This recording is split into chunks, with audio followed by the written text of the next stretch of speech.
In today's video, I want to talk about patchwork with some hand quilting. Hi, I'm Kim Jamieson-Hirst of Chatterbox Quilts, and today I'm taking a look at this book called Patchwork Sashiko, Transform Your Scraps, 14 Slow Stitched Projects, and it's by Diana Lee, I'm not sure if it's Lee or Lai, Fitzgerald.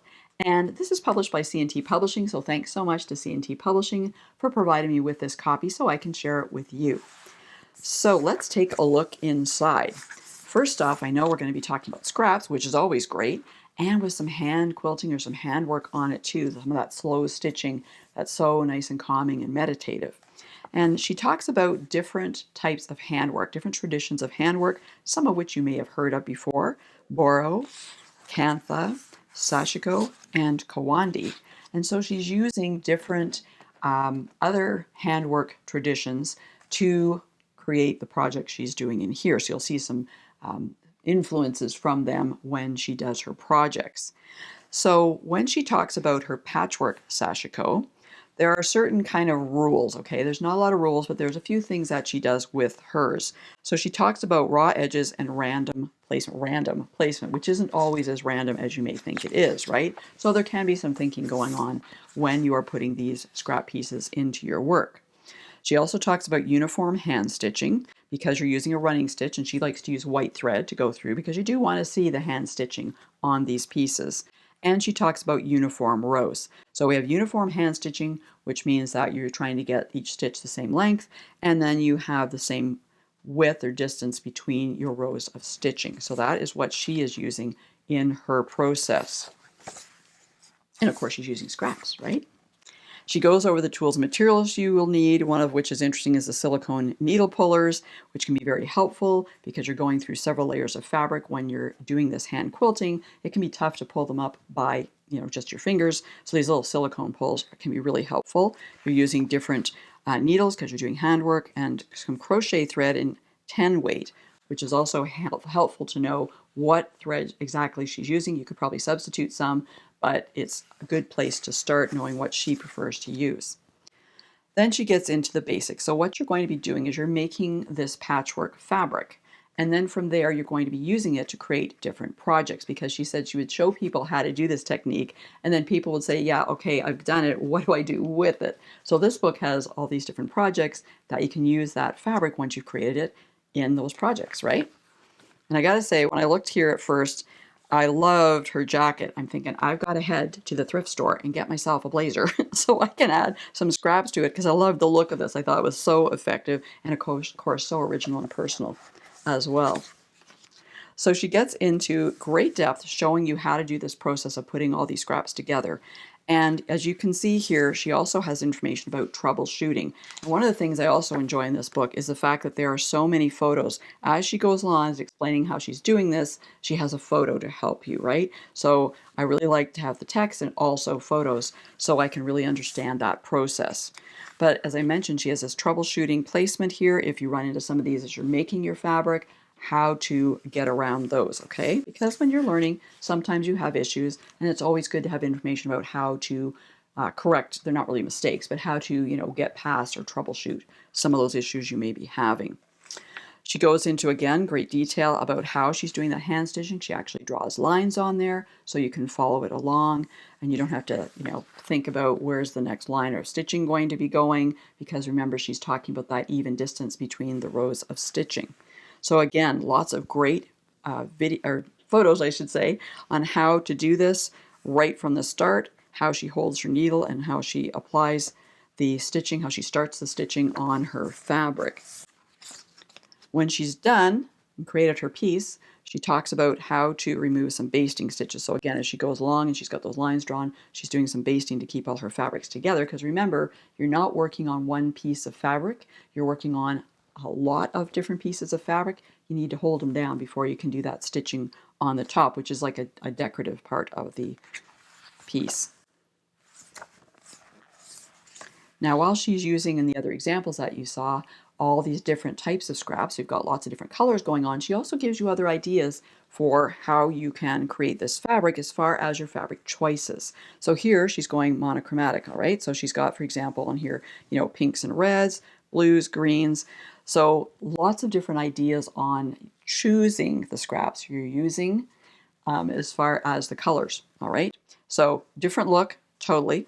And here you can see here, you can have a little bit of contrast if you want, either in your fabrics in this case, or also in your thread. So you can see here she's got different fabrics. It might read as you know, not a very low contrast, I would say, fabric selection, but she's got different thread colors in here. You can really see it on the green here where she's got these pinks and yellows. So you can provide contrast in either your fabrics or using different thread colors too. So you can have fun with thread as well. Might be an excuse to buy more thread, right?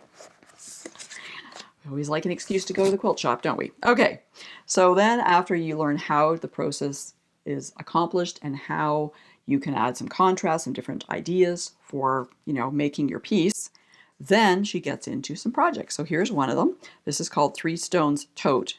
So this one here, you can see that you've got the bag here and you're adding these focal elements here. And this is a good project, she says, where you may have some leftovers from a previous project. You could use them for these squares on the tote bag. Another one she has in here is this pyramid pouch. I always think these are so cute, these little triangular pouches here. This would be handy to put, you know, change in, keys in. I'm thinking AirPods would be a great case for that, right? And with the clip on there, you can attach it to your backpack, your purse. You know, it's very helpful. Belt loop, right? So very cute. And as she goes through these, again, with the step-by-step, really, photos, because this has a zipper in. I know some people are like, oh no, a zipper, but she shows you exactly how to get that zipper stitched on, making it very easy to do. And by the way, zippers aren't that hard to put in. Okay, so you can see all the different photos working you right through that project. Another one I thought would be really easy to do is this upcycled pin cushion. It's a 4" by 4" pin cushion. Again, probably a great one to use if you've got some leftover scraps from another project. This is a good one to start with because of the size of it. It's small, a good way to get yourself into this technique. You don't have to use a lot of scraps in it. She fills it with either polyfill or walnut shells, which can be give it a little bit more weight as well. And they help to keep your pins sharp when you stick them in. Something else I really enjoyed was this framed patchwork Sashiko. So once you've got the textile created, the fabric created, you could frame it and put it up, because they look quite pretty. And again, this is an opportunity to be selective in the fabric choices that you use for it. So you can see here, she's really gone for a monochromatic look in all of them. Looks really effective there. But again, you could use this, you could create this fabric, I should say, to suit your decor, right? You could bring out colors that you already have in the room you want to place it in. And I think that'd be really effective too. I love threes. Threes is great together, okay? But she shows you how to mount it and everything and tells you the size that she's using for the textile and also for the frame and the mat that goes around it. Okay, I told you I love the blazer, right? Then I saw this one, I went, okay, so again, off to the thrift store. I've got a list now, got to go to the thrift store, right? So this is on like a denim kind of a chambray type top, solid color top would make this very effective.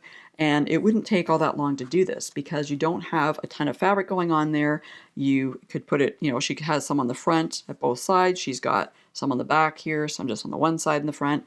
Depends on how you want to place it, but you don't have to have a lot of fabric to do this, and it wouldn't take, you know, hours and hours and hours for the stitching. It'll take a bit of time, hand stitching does, but I love the result of this. Again, very unique and very personal. Here's a crossbody purse. Who doesn't love a crossbody purse too, right?